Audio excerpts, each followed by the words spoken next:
भुलेश्वर शिल्पकलेचा एक अद्भुत नमुना। देवगिरीच्या यादवांच्या काळातील 13व्या शतकातील महादेवाचे सुंदर मंदिर, हेमाडपंथी आणि मराठा वास्तुकलेचा उत्तम नमुना।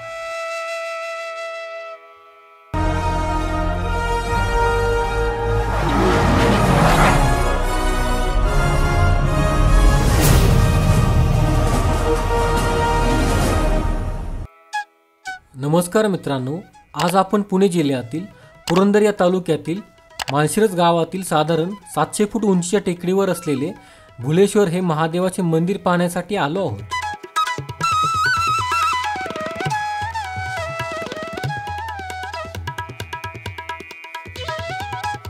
हे जे आपल्याला किल्ल्याच्या बुरुजाचे अवशेष दिसत आहेत तोच आहे दौलत मंगळगड। विजापूरचा सरदार मोरार जगदेव याने हा किल्ला या डोंगरावर बांधलेला होता। आता आपण मंदिरा शेजारी पार्किंग मध्ये आलो आहोत। या ठिकाणी गाडी लावून मंदिराकडे चाललो आहोत। यात्रा सोडून इतर दिवशी आपल्या सर्वांच्या गाड्या या ठिकाणी पोहोचतात।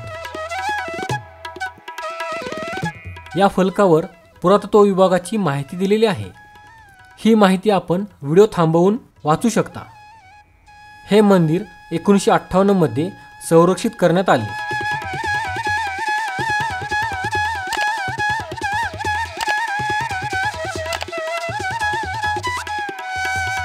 इथे चप्पल स्टँडवर चप्पल काढून आपण मंदिराकडे प्रवेश करतो। हे मंदिर पांडवकालीन आहे अशी आख्यायिका सांगितली जाते, परंतु संशोधकांच्या संशोधनानुसार हे मंदिर 13व्या शतकातील यादवांच्या काळातील आहे। या ठिकाणी प्रसाद आणि काही वस्तूंची दुकाने आहेत।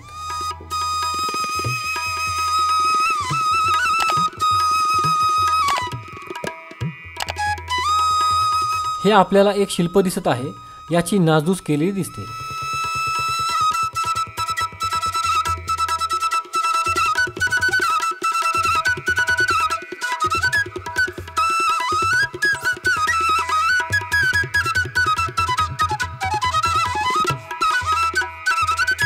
हे हत्तीचे शिल्प आहे, तसेच शेजारी द्वारपालाची मूर्ती आहे।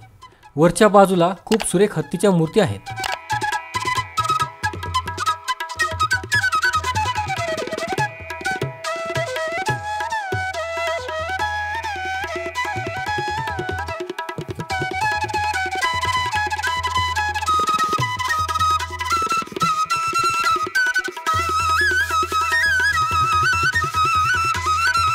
मित्रांनो, हे आहे भुलेश्वर मंदिर।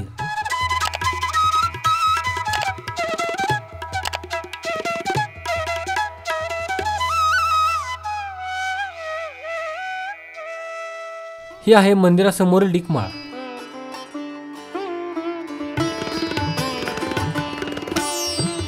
ही भव्य घंटा मंदिराच्या समोरच आहे।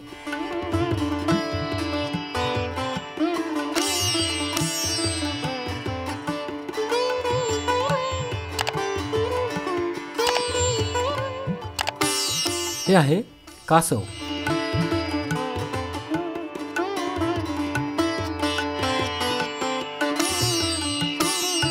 हा मंदिराच्या समोरील पायरीचा दगड आहे। यावर नक्षी आणि काही शिल्पे कोरलेली आहेत।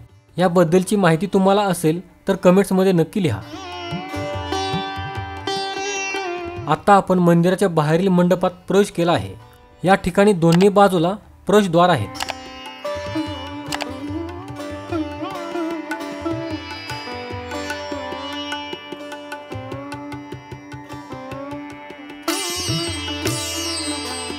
या ठिकाणच्या खालील दगडांवर देवनागरीमध्ये काही नावे लिहिलेली आहेत।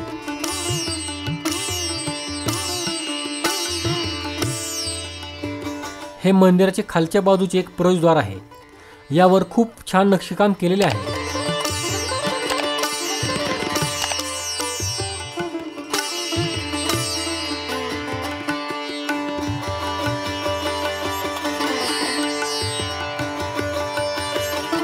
सर्व मंदिरांप्रमाणे या ठिकाणी देखील गणपती कोरलेला आहे।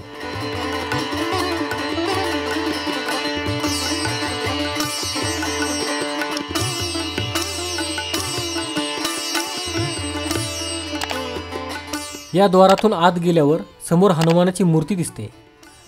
तिच्या दोन्ही बाजूंनी वर जाण्यासाठी जिना आहे। कारण हे मंदिर एक मजला वरच्या बाजूला आहे.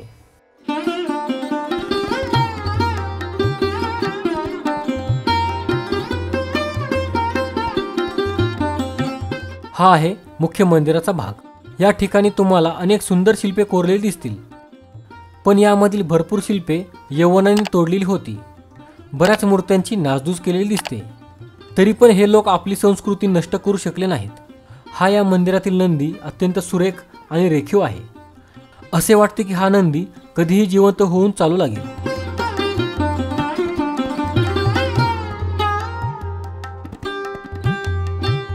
या नंदीच्या पाठीवर सुरेख घंट्यांची झालर कोरलेली आहे.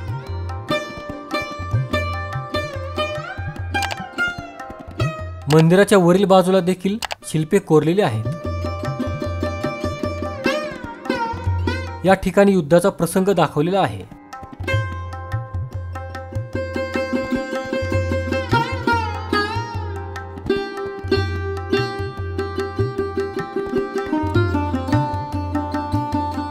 या खांबावर सुरेख नक्षी कोरलेली आहे.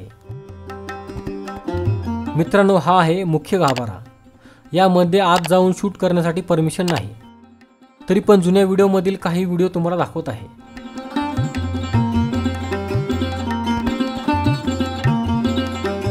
हर हर महादेव, जय शंभो शंकरा.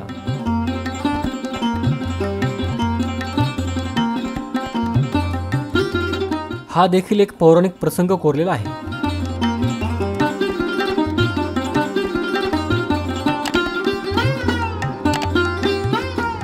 हा मंदिराचा प्रदक्षिणा मार्ग आहे.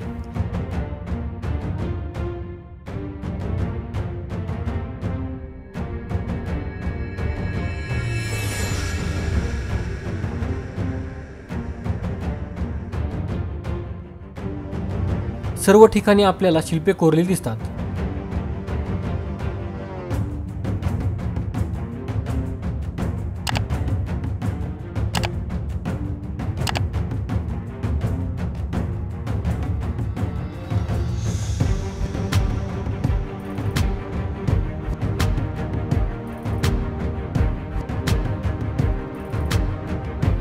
इथे मागील बाजूला एक छोटी खोली आहे. यामध्ये महादेवाची पिंड स्थापन केलेली आहे.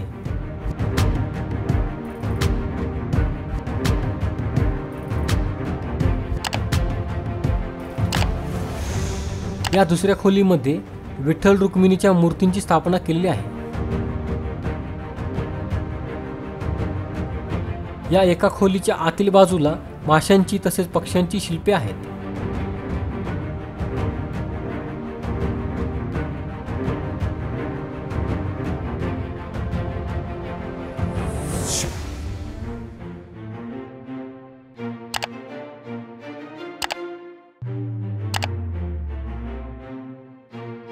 या ठिकाणी वरील बाजूला सुरेख शिल्पे कोरलेली दिसतात.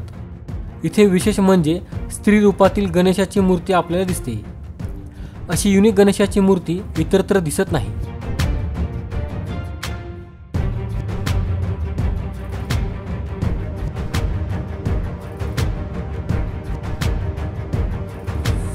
या ठिकाणी एका प्रसंगात एक योद्धा आपला बाण चालवत आहे आणि तो एका वेळी 2 बाण सोडत आहे.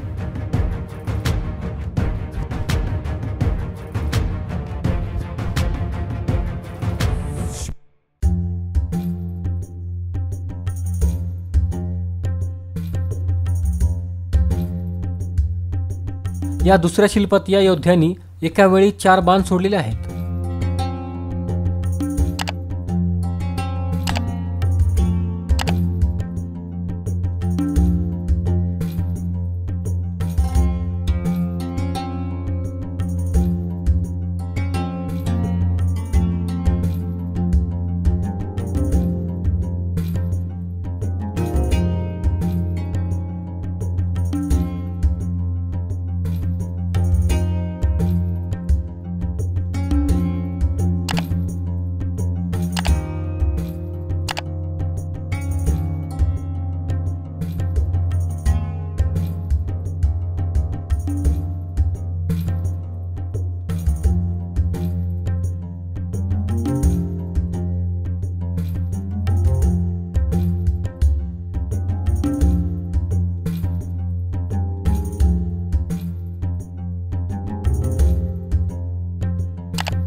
या ठिकाणी खाली आनंद आश्रम आहे।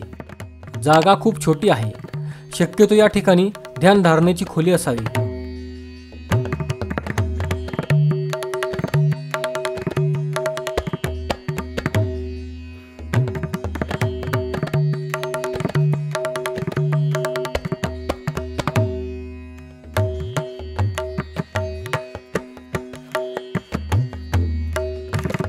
तर मित्रांनो, कसे वाटले तुम्हाला हे मंदिर?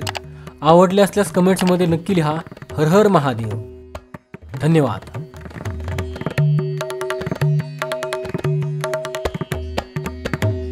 मित्रांनो, आपला मराठी नॉलेज वर्ल्ड हा चॅनल इंस्टाग्राम, टेलिग्राम आणि फेसबुक यावर देखील आहे। तिथे फॉलो करण्यासाठी डिस्क्रिप्शनची लिंक नक्की पहा।